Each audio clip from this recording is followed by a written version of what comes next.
Quarta-feira é dia de trazer aqui no Ponto com News um papo com o professor Daniel Santos, ele que é professor de economia, nosso colunista para falar de finanças pessoais. E você que acompanha nosso papo toda quarta-feira, pode não apenas ouvir a nossa conversa, mas pode também interagir com a gente. Nós temos o WhatsApp 9915-2376.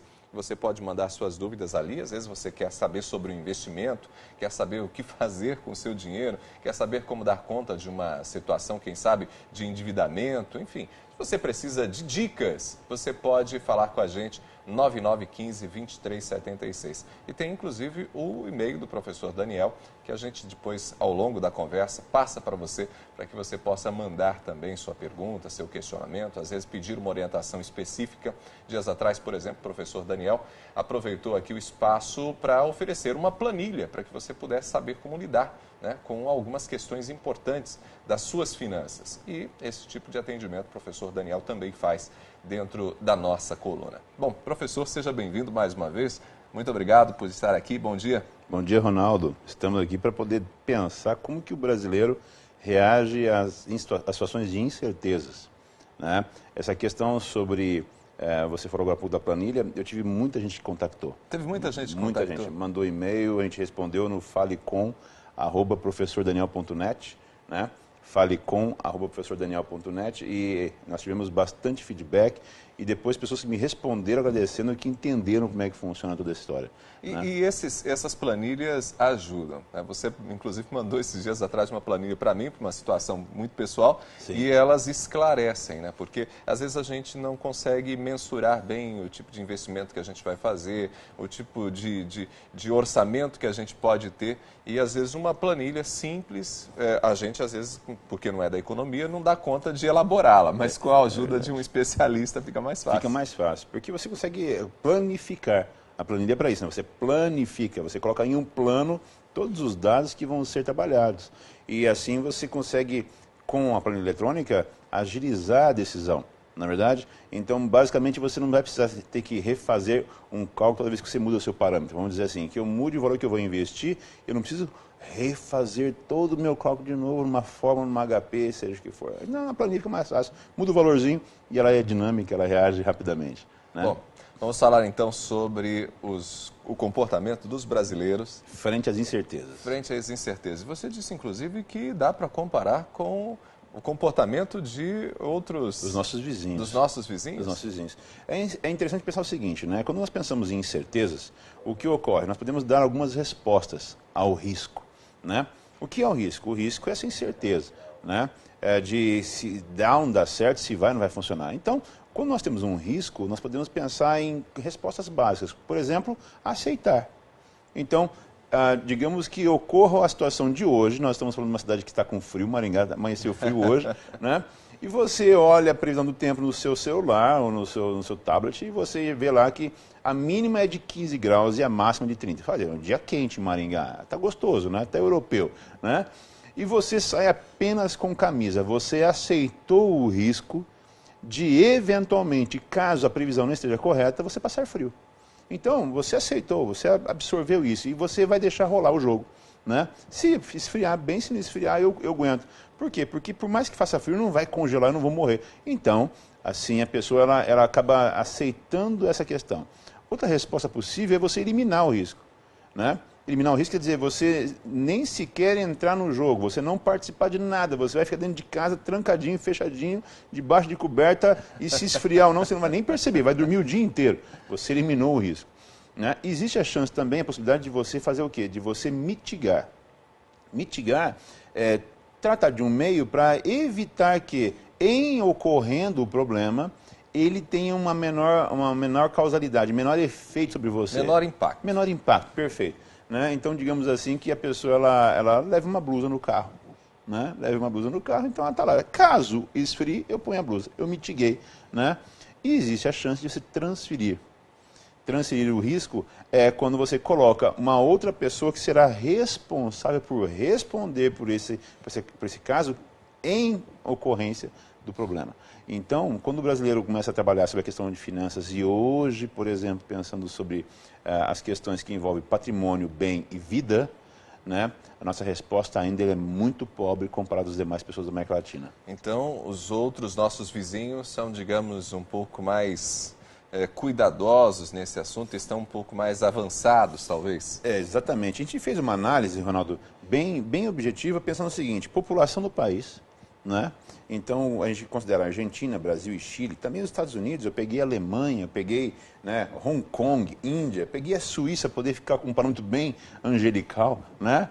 Porque lá é quase o céu, né, a Suíça, não é verdade?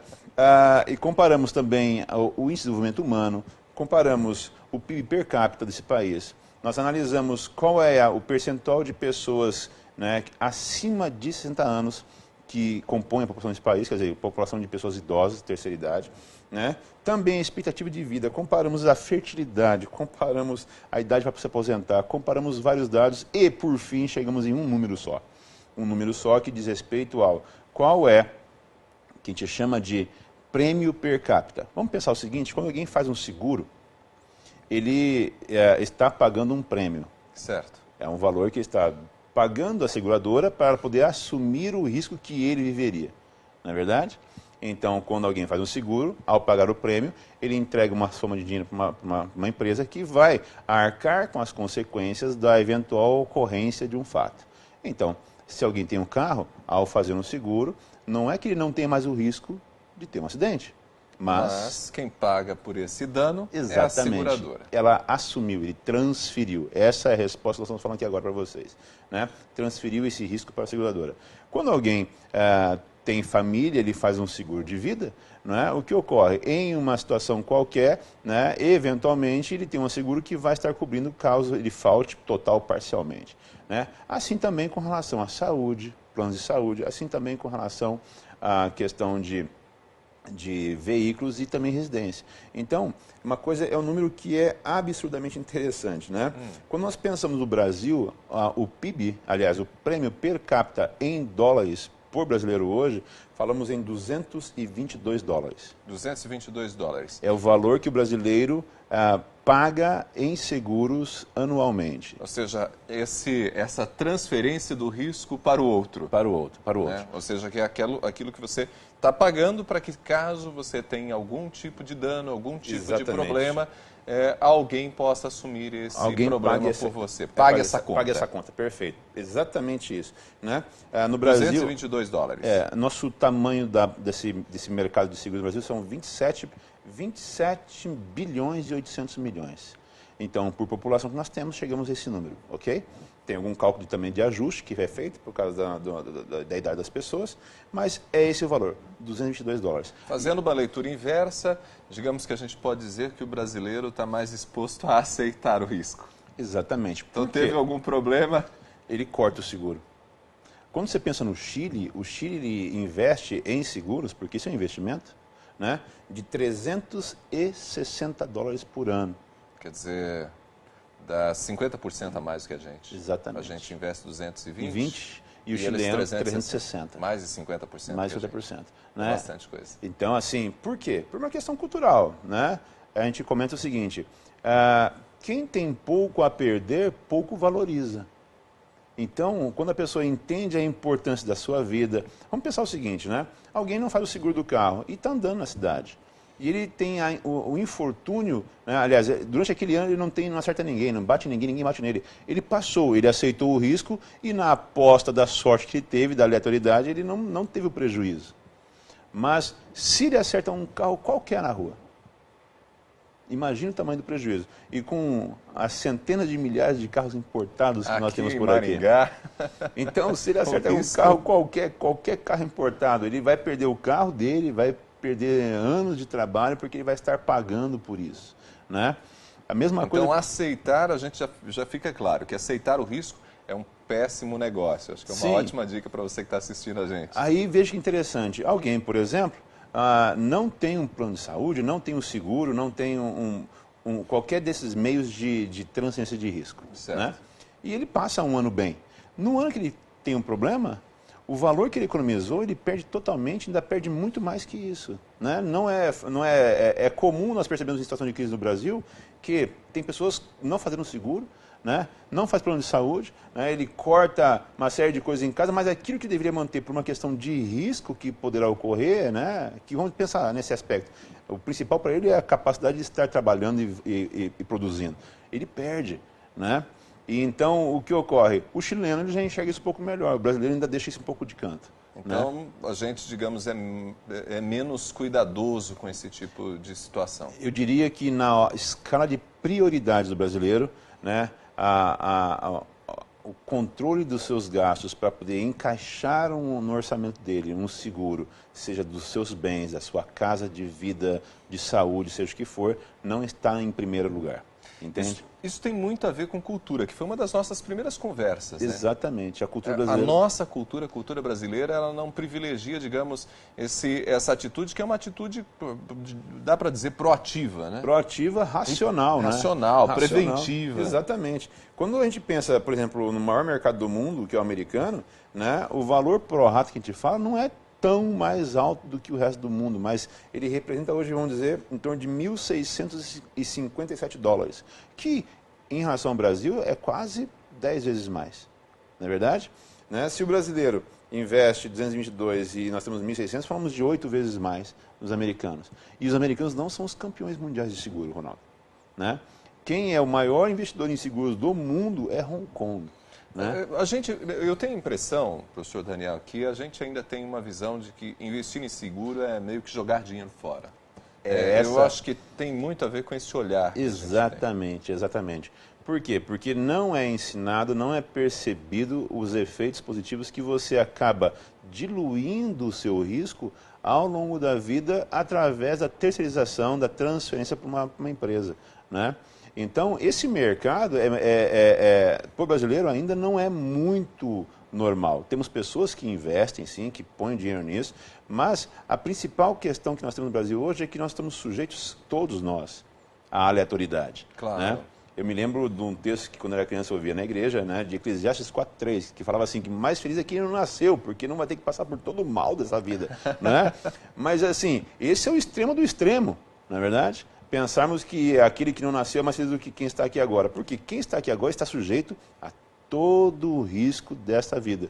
Né? Então, o que a gente tem que fazer é pegar um pouco do recurso nosso, que não vai ser muito, e encaixar isso no orçamento, de maneira que, na eventualidade, eu tenha aonde correr, aonde buscar, né? Para poder garantir que o meu patrimônio não se perca. Vamos fazer uma análise bem simples. Quem não tem a capacidade financeira vai dizer, eu não posso fazer seguro. E então ele não faz um destaque, não faz um esforço e não encaixa no orçamento dele esse recurso. Quando acontece um problema desse tipo, o que ocorre? Ele vai ter que pagar do bolso. Então ele vai ter menos dinheiro. Então, que coisa interessante. As pessoas que se consideram incapazes ou sem recursos ou pobres, etc., para poder pagar um seguro, ela não faz um seguro. E então, na ocorrência de qualquer fato, porque vão ocorrer. Ele tem que tirar de onde não tem para poder fazer frente a isso. E então ele vai ficar com menos ainda. Né?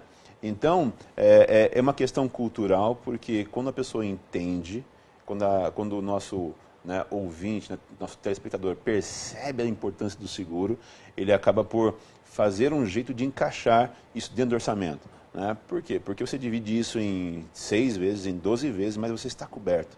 Né? Okay. Está coberto.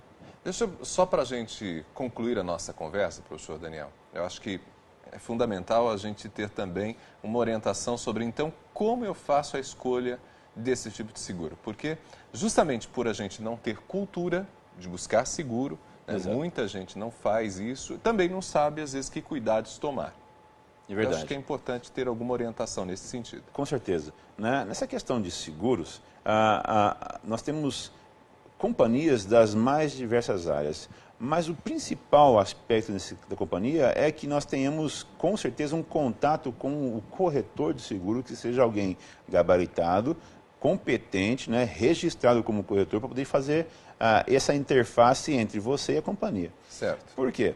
Porque não é que você não possa fazer direto, mas basicamente o que ocorre é que quando você precisa chamar, um 0800 é útil, Mas a pessoa que você pega o telefone, que você anda 10 minutos e chega lá na empresa dele aqui em Maringá, por exemplo, na sua cidade, quem nos ouve na região inteira, é melhor ainda. Porque é ela que trabalha com isso o dia inteiro.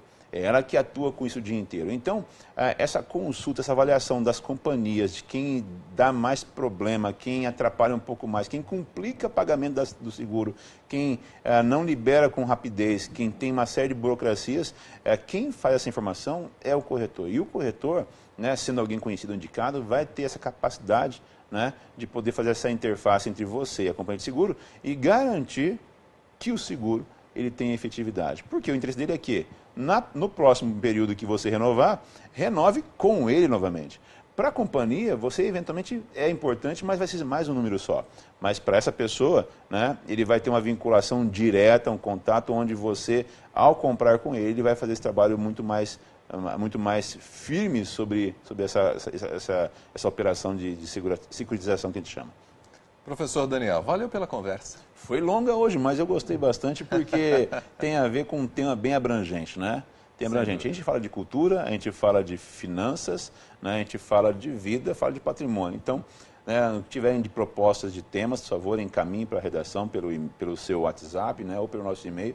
Estamos à disposição para dirimir, sanar essas dúvidas todas que tem por aí nos afligindo.